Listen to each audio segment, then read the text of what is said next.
Namo Buddhaya Sahabat Dhamma, dalam perjalanan spiritual kita, seringkali kita menemui rintangan yang menghambat kemajuan. Salah satu rintangan terbesar adalah awija atau kegelapan batin.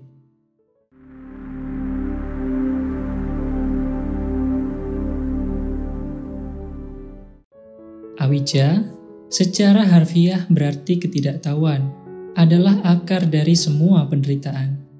Ini adalah ketidaktahuan tentang sifat sejati realitas, tentang 4 kebenaran mulia, dan tentang jalan menuju pembebasan. Awija membuat kita terjebak dalam siklus kelahiran dan kematian samsara.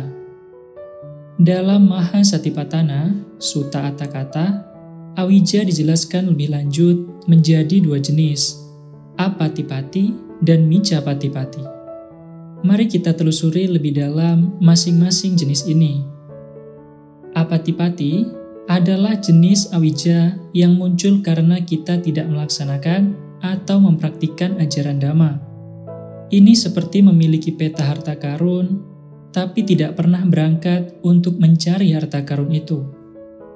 Apatipati bisa terjadi karena beberapa alasan. Yang pertama, kemalasan atau kosaja. Kemalasan atau kosaja adalah penghalang yang umum dihadapi dalam praktik spiritual. Ini adalah ketidakmauan untuk bertindak meskipun kita memiliki pemahaman tentang manfaat dari tindakan tersebut. Dalam konteks Dhamma, kemalasan bisa berarti enggan untuk bermeditasi, mempelajari ajaran Buddha, atau menerapkan sila atau peraturan moral. Yang kedua, keraguan atau wicikicca. Keraguan atau wicikicca adalah ketidakpastian atau kebimbangan yang menghambat tindakan. Dalam konteks Dhamma, keraguan bisa muncul dalam berbagai bentuk. Kita mungkin meragukan kebenaran ajaran Buddha, mempertanyakan efektivitas praktik meditasi, atau merasa tidak yakin tentang kemampuan kita untuk mencapai pembebasan. Yang ketiga adalah kelalaian atau pamada. Kelalaian atau pamada adalah kurangnya perhatian atau kewaspadaan. Ini adalah keadaan di mana kita terlena oleh kesenangan duniawi dan melupakan tujuan spiritual kita. Dalam kehidupan sehari-hari, kelalaian bisa berarti kita terlalu sibuk dengan pekerjaan, hubungan, atau hiburan sehingga kita mengabaikan praktik Dhamma. Apatipati adalah penghalang besar dalam perjalanan spiritual kita. Tanpa praktik Dhamma, kita tidak bisa mengembangkan kebijaksanaan atau panya yang diperlukan untuk mengatasi awija. Jenis yang kedua adalah micca-patipati. Micca-patipati adalah jenis awija yang muncul karena kita salah melaksanakan atau mempraktikkan ajaran Dhamma. Ini seperti mengikuti peta harta karun yang salah dan berakhir di tempat yang tidak tepat. Micca-patipati bisa terjadi karena beberapa alasan. Yang pertama, pemahaman yang salah atau ditthi. Ditthi mengacu pada pandangan atau keyakinan yang salah tentang realitas. Ini bisa termasuk pandangan ekstrim seperti eternalism atau kepercayaan bahwa segala sesuatu bersifat kekal, atau nihilism atau kepercayaan bahwa segala sesuatu tidak ada setelah kematian. Pandangan yang menyimpang ini membentuk dasar yang rapuh untuk praktik Dhamma, menyebabkan kita salah mengartikan ajaran dan mengambil tindakan yang tidak selaras dengan tujuan pembebasan. Yang kedua adalah praktik yang salah atau sankappa. Sankappa mengacu pada niat atau motivasi di balik tindakan kita. Jika kita mempraktikkan Dhamma dengan motivasi yang salah, seperti keinginan untuk mendapatkan keuntungan duniawi, ketenaran, atau kekuasaan, kita menyimpang dari esensi ajaran. Praktik semacam itu mungkin memberikan hasil sementara, tetapi tidak akan membawa kita pada pembebasan sejati. Yang ketiga, pencarian yang salah atau magga. Magga mengacu pada jalan atau jalur yang kita pilih dalam praktik Dhamma. Jika kita mencari hal yang salah, seperti kesenangan indria, kenyamanan, atau pelarian dari kenyataan, kita tidak akan menemukan kedamaian sejati. Dhamma bukanlah jalan menuju kepuasan duniawi, tetapi jalan menuju pembebasan dari penderitaan. Micca Patipati bisa sama berbahayanya dengan apatipati.